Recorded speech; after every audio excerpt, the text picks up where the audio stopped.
Spring is coming. Flowers are starting to bloom. These are some daffodils in Joy's garden. A few patches here and there.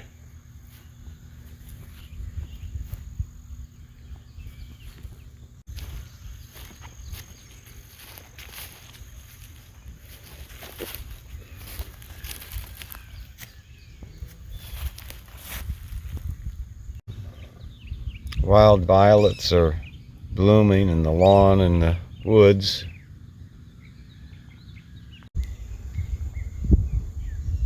Japanese magnolia is putting out a few blooms. It's kind of sparse this year. These are kind of cute.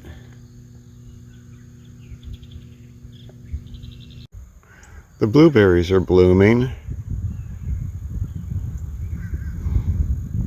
Last year we had a good bloom, but then a late frost, a late freeze, one of those polar vortexes came down and just wiped out everything. So didn't get any blueberries at all last year. I'm hoping we get some this year. I like to pick them and put them in the freezer. The blackberries and dewberries in the field are starting to bloom. Kind of sparse right now. This particular area doesn't have all that many. You can see the little white specks out there. But what I really wanted to show you here, these are tung trees. They're still dormant. Further on in the spring, they put out a tremendous set of blooms. They look very pretty. In just a few weeks, the woods will be blooming with flowers like this. Unfortunately, all parts of the tung oil tree are toxic. Fortunately, the sheep leave the leaves and nuts alone, but the trees are very prolific and sprout up everywhere. They are a holdover from when this area was a tung oil plantation. That industry is long gone, but the trees remain and are quite invasive. So this is one way to get rid of invasive brush and trees. Jeffrey is using a saw blade on our brush cutter to cut down dormant tung trees, but also the not dormant green-leafed Chinese privet. Both the tung trees and Chinese privet are non-native invasive plants imported from China. While all parts of the tung tree are toxic, the green leaves of the Chinese privet are good to eat and the sheep like them. The Chinese privet grows just about anywhere and can reach 20 feet tall or so. Where I can mow with the tractor, it can be kept down. The sheep will eat it when it resprouts and eventually it dies out. But in the bottomland where there are trees and where it is usually too soft to run a tractor, the Chinese privet grows prolifically and chokes out the native brush. As you can see, the sheep think the leaves are great and they provide a needed green treat in the middle of winter. If we can manage to rotate the sheep through these areas periodically during the summer, the sheep will prune off the resprouts and eventually the brush will die.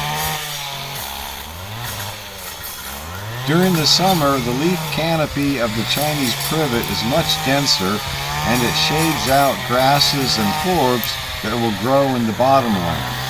So if we can manage to keep the Chinese privet out, we should get a much more diverse plant community in these bottomland areas.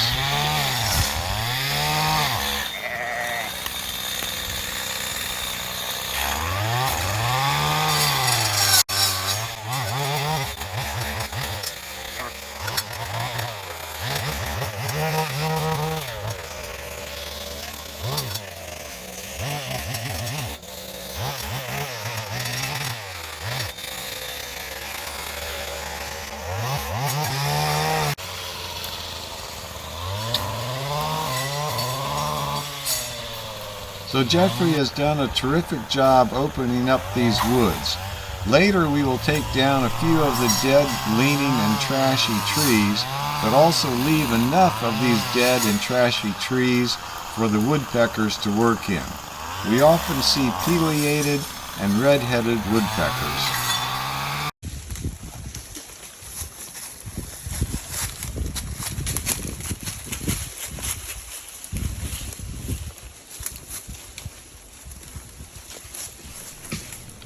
Enough of this, on to the next project. Here we are near the shallow end of the pond, and what I'm out here for is to try to clean back some of this bamboo to open up the path through to the other field. We use this brush cutter, and we've got a gate over to the field, but we can't get through there with the tractor anymore because all this bamboo is grown up. So I'm going to try to get some of this bamboo cut back down and open up a path that a tractor can get through. And then I'll drag the bamboo branches out into the field and let the sheep come out and eat it. They like the leaves this time of year. It'd be good for them.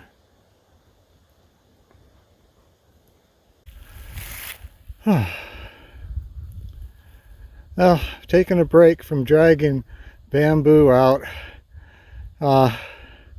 making progress on it.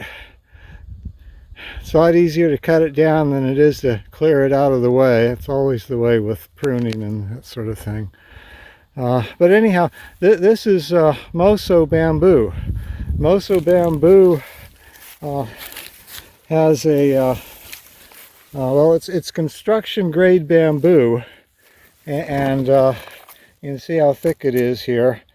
But it's got, especially the younger stuff, it's got a kind of a furry texture to its bark.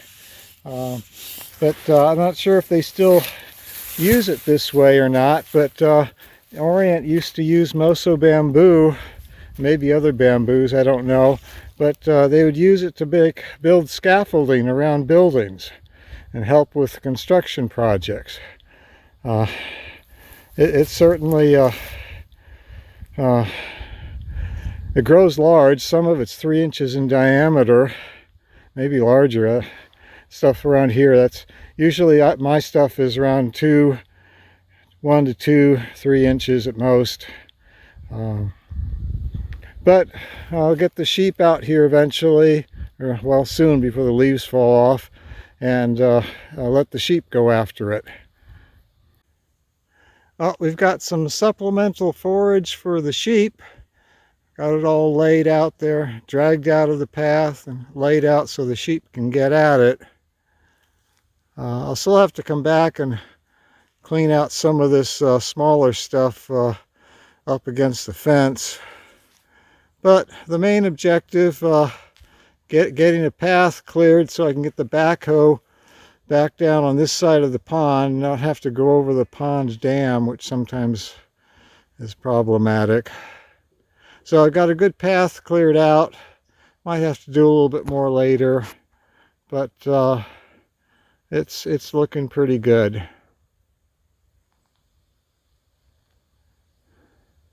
So I think that's enough for today. It's the next morning after cutting down the bamboo. The sheep knows something is up. I'm going to take them down to where that bamboo's cut and let them eat off the leaves.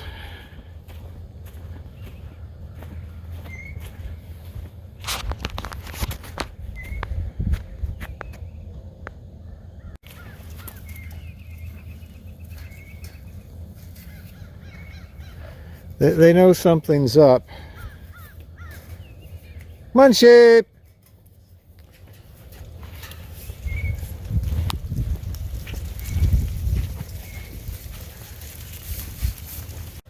And there they go.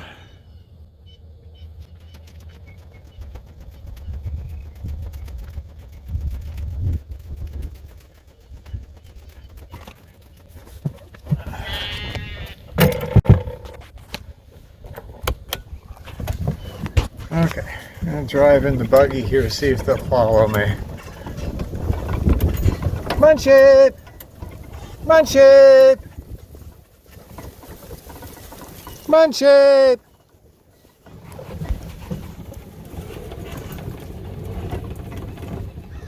And they're not going to follow.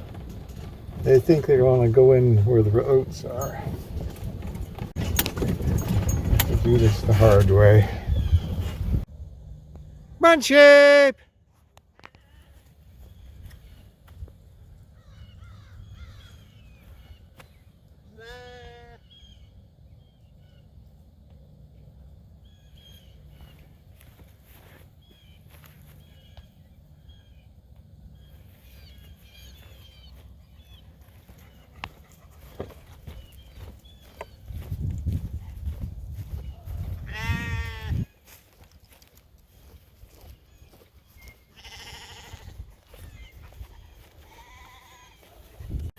Okay, they know what a feed bag is, so they're following me with a feed bag now. Munch it!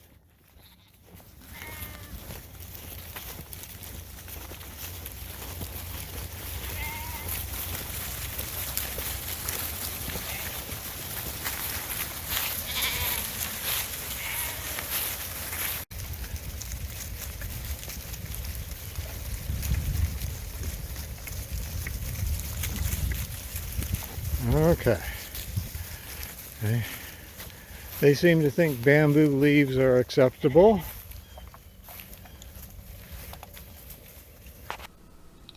And that is the end of this video. Thanks for watching Longleaf Sheep Hill Ranch. This is Whitey amid tung tree blossoms. She is a retired guard dog, mostly a porch dog now.